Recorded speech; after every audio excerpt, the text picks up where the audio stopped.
Au mari de Fillon, les histoires de voyage, le ping, ça n'a pas aidé. Et donc, tout le bordel ambiant fait qu'effectivement, c'est le terreau, effectivement, du tourisme qui avance. J'ai toujours dit aux organisations syndicales, bougez-vous le cul sur les restaurants d'entreprise.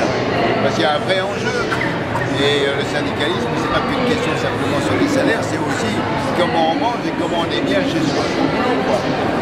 José, bonjour. Salut.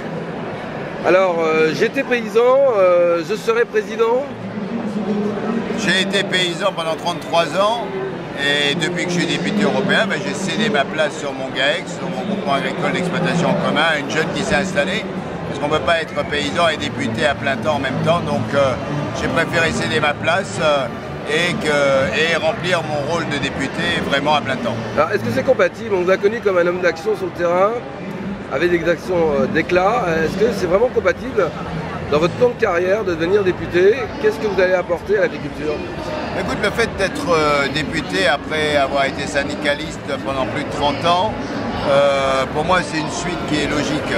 En même temps, si je suis menacé sur le terrain et que par les voies classiques on ne peut pas aboutir, parfois il faut passer à l'action.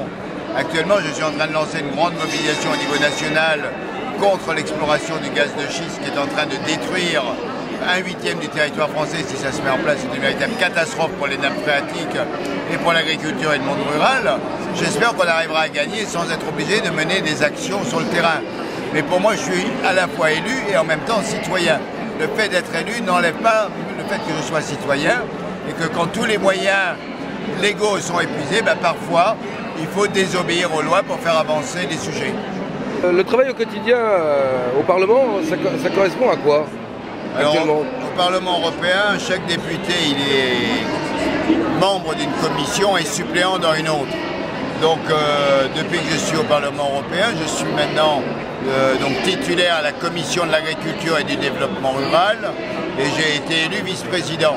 Et en même temps, je suis suppléant dans la commission du commerce international, bien évidemment sur les questions agricoles. Donc le travail au Parlement, en gros, sur un mois, on passe 3 semaines à Bruxelles et 1 semaine à Strasbourg. Dans les semaines à Bruxelles, on est surtout au travail en commission, en groupe, et à Strasbourg, ce sont les votes en plénière. Donc le plus important du travail, il se fait en fait à Bruxelles, parce qu'on a toutes les thématiques de la réforme de la PAC actuellement qui est en débat, mais c'est aussi la question de la qualité alimentaire, c'est la question sur le développement rural, il y a énormément de sujets, et donc sur chacun de ces sujets, il y a des rapports, des amendements et des rencontres avec les différents acteurs, qu'ils soient économiques, sociaux, environnementaux. Donc on essaye de construire un vrai débat et il y a des séances publiques aussi qui nous permettent aussi de mettre en avant un certain nombre de problèmes. Par exemple, il y a 15 jours, on a fait une projection au Parlement européen d'un film qui s'appelle Peak Business et qui dénonce le rôle des grandes multinationales du port comme Tyson ou Smithfield qui sont en train d'accaparer le marché en Pologne, en Roumanie et de complètement détruire l'agriculture paysanne de ces pays. Donc voilà, ça fait partie des choses concrètes qu'on fait et comme ça il y a énormément de choses. Donc moi, très concrètement, j'ai fait voter un rapport sur le revenu des paysans, comment améliorer le revenu des paysans dans la chaîne alimentaire au mois de septembre. Ce rapport a été voté par plus de 600 députés sur 750, donc c'était plutôt pas mal. Et maintenant, on est rentré directement dans le vif du sujet en demandant à la Commission comment on met en application ce rapport. Parce que le point de base de ce rapport, c'est déjà de dire un produit agricole ne peut pas être acheté par un transformateur ou la grande distribution si c'est en dessous du coût de production. Le paysan doit être rémunéré d'abord par son travail. Ensuite, le soutien, les aides viennent en plus pour réorienter l'agriculture ou pour enlever les distorsions entre les zones de plaine et les zones de montagne, par exemple. Mais la base du revenu paysan, ça doit d'abord être le revenu de son travail. Donc voilà, ça c'est des choses très concrètes. La demande de transparence aussi. Là, on est dans la lignée de la Confédération paysanne. Non, oui, mais aujourd'hui c'est 600. C'est 600 députés sur 750 qui l'ont voté. Donc ça veut dire que ça correspond à une vraie attente. Et pareil pour la demande de transparence de la grande distribution et de la transformation. Aujourd'hui, en 1995, 31% de la plus-value de la chaîne alimentaire revenait aux paysans. eh bien en 2010, il n'y a plus que 20%. Ça veut dire qu'il y a une partie de la plus-value agricole qui est partie des mains des paysans vers la transformation et les grandes distributions. C'est pas normal. Donc il faut la transparence pour arriver à casser cette histoire. Puis on a pareil, donc troisième sujet qu'on a aussi abordé et qui est aujourd'hui très actuel, c'est la question de la spéculation, la remise en cause de la spéculation sur les matières premières.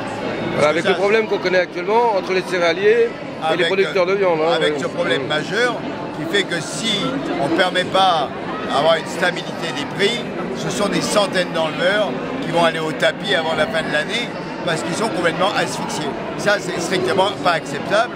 Et là-dessus, il faut qu'on pèse sur la Commission et sur les gouvernements pour arriver à ce qu'il y ait des vrais outils qui se mettent en place pour permettre de stabiliser les prix des matières premières. Alors sur ce salon de l'agriculture, depuis de nombreuses années, il y a le stand de McDo. Ça vous choque? Écoute, je passe jamais à côté, donc je ne sais même pas où il est. Et moi, je le vois, mieux je me porte. Vous n'avez pas envie de démanteler? Ah, tu sais, c'est comme le stand Carrefour et d'autres, il y en a quelques-uns. McDo, c'est plus symbolique quand même. Il y a McDo, il y a l'UIPP qui m'énerve aussi. Ça vous rappelle certains souvenirs. Ah, ça, c'est les pesticides. Enfin voilà, il y a plein de stands comme ça avec lesquels je ne suis pas très à l'aise et qui ne sont pour moi absolument pas représentatifs de l'agriculture paysanne.